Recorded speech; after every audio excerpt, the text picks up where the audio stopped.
ሰላም ሰላም ውድ የሰኒ ዘሚካኤል ዩቲዩብ ቤተሰቦች እንዴት አላችሁ? እግዚአብሔር ይመስገን እኔ ሰላም ነኝ። ለዛሬ ወደ አዘጋጀሁላችሁ ፕሮግራም እንሄዳለን። ወደ ፕሮግራሙ ውድ ተከታታዮቻችን በዛሬው ዕለት ደግሞ በኤረር ዓለም ውስጥ ስላሉት ዓለሞች የመጨረሻውን ክፍል እናቀርብላችኋለን። እንግዲህ የመጨረሻው ክፍል 30ኛው ዓለም ሲኦል ዓለም ይባላል። ጠባቂውና በረኛው መልአክ አዛዚኤል ነው። በአዛዚኤል የሚመሩ የጥፋትና የመቅሰፍት መላእክቶች እልፍተ እልፊታት ናቸው። 780 ኩዊንቲሊዮን።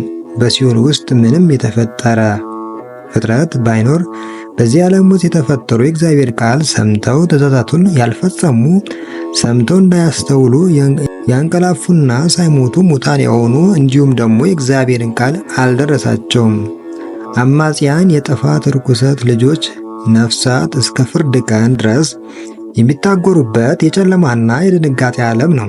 ይህ ለሰው ልጆች ሁሉ አጸያፊ ስፍራ ነው። በሲኦል ላሉት ነፍሳት አዛዚኤል ሲሆን በስጋቸው አጽም ከልከሊዮስ ይቆጣጠራቸዋል። ስልጣናቸውም እስከ ፍርድ ቀን ብቻ ነው።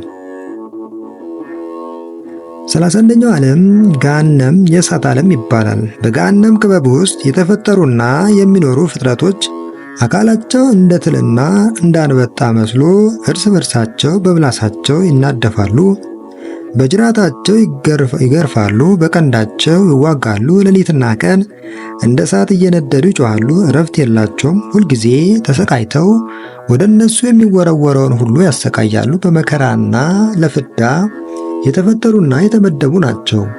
የፍዳና የስቃይ የጭንቀት መቀበያ ዓለሞች መካከል አንዱ የመከራ ዓለም ገሃነም ነው። ለአመፀኞች የተዘጋጀ ነው።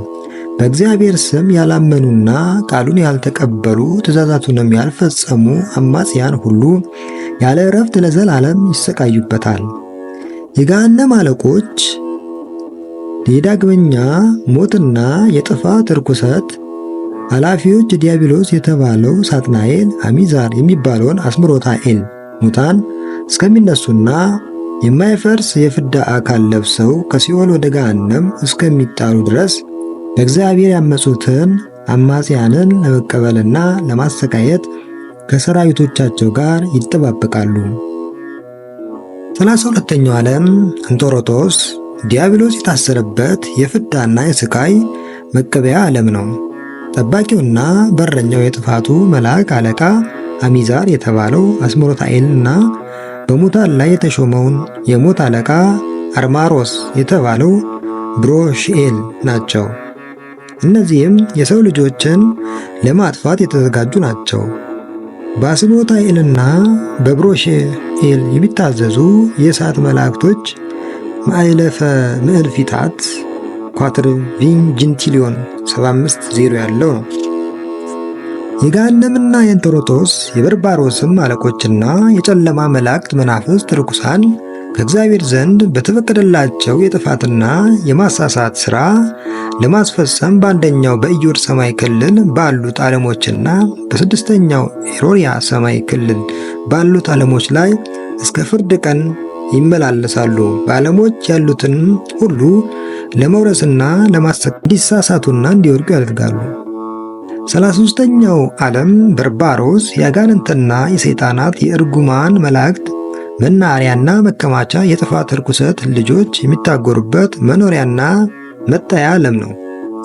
አስፈሪውና አስቀያሚው ፍጡር ጥብልያኮስ የሚያዛቸውና የሚገዛቸው የጥፋትና የመቅሰፍት የጨለማ መላእክቶች በበርባሮስ ጨለማ ዓለም እንደ እሳት ገሞራ ተፈንጥረው ይወረወራሉ። ሌላውን ፍጥረት እንደ ጊንጥ መርዝ ያሰቃያሉ።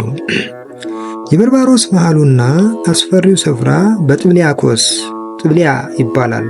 ወደ በርባሮስ ጨለማ የሚወረወሩትና የሚለቅምና ለአለቃው ለሰዳካኤል የሚያስረክብ ብሪያል የጥፋት መልአክ ነው። እንዲሁ በጥፋት መልአክ በብሪያል የሚታዘዙ እርጉማን የሆኑ መላእክት ትዕልፊተ መላእክት ናቸው። ትዕልፊተ መላእክት ማለት ቢጂንቲሊዮን 63 ያለው ነው። በበርባሮስና በመንጦሮጦስ ፍዳ ዓለሞች እንደ ሲኦልና እንደ ገሃነም ነፍሳት ብቻ አይደሉም። የሚዘጉበት እንዲሁ ሥጋ የለበሱ አካሎችና የረቀቁ ነፍሳት ለመከራ ይታጎሩባቸዋል።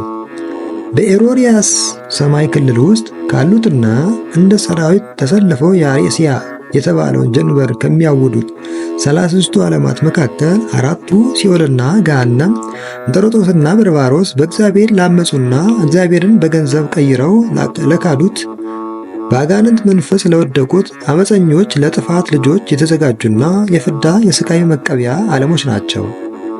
እነዚህ ከ33ቱ ዓለሞች መካከል አራቱ የጥፋትና የመከራ ዓለሞች ለአዳም ዘሮች ለሆኑ ለሰው ልጆች ሁሉ አጸያፊ ርኩሰት፣ ዕድል፣ አስቀያሚ ዕጣና ጣጣ ነውና ከዚህ ከስቃይና ከፍዳ ዓለሞች ለመራቅና ነፃ ለመሆን ለማምለጥም የቀናውን የእግዚአብሔርን ቃል ሰምቶ በደስታ ትእዛዛቱን መፈጸም እውነተኛ የሆነውን የጽድቅ ሥራ ማድረግ ነው። በነፍሱ ሕይወት ላይ ከሚመጣው ፍርድና ቅጣት ያመልጣል፣ ይድናልም። በሥጋው ሕይወት ወደ ፈተና አይገባም። በእውነተኛው ተዋህዶ ሃይማኖት ትምህርት በኩል እግዚአብሔርን የተማመነ እምነቱን በእግዚአብሔር ዘንድ ፍጹም የሆነ የእግዚአብሔር ስም አክብሮ ያመሰገነ ሰው ብፁዕ እና ቅዱስ ነው። የእግዚአብሔርን መንግሥት ለደስታና ለዘላለም ሕይወት ይወርሳል እንጂ እርጉማንና አማጽያን ወደሚኖሩበት ወደ ሲኦል በሮች፣ ወደ ገሃነም ደጆች፣ ወደ እንጦሮጦስ ጉድጓድ፣ ወደ በርባሮስ ምሽጎች ውስጥ አይገባም።